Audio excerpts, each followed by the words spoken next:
110 kilo weight தூக்குற அந்த Lawrence ஒன்னு அடிக்கிறது பெருசு கிடையாது.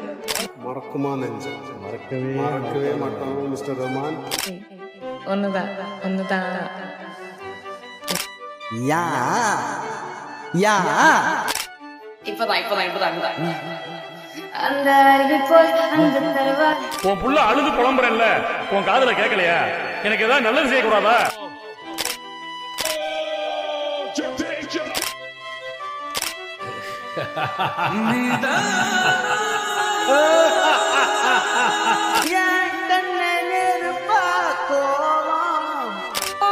So beautiful, so elegant, just looking like a wow. ये तो होता रहता है. விஜயகாந்த் இந்த மக்களுக்காக வாழ்ந்தான் இருக்கணும்.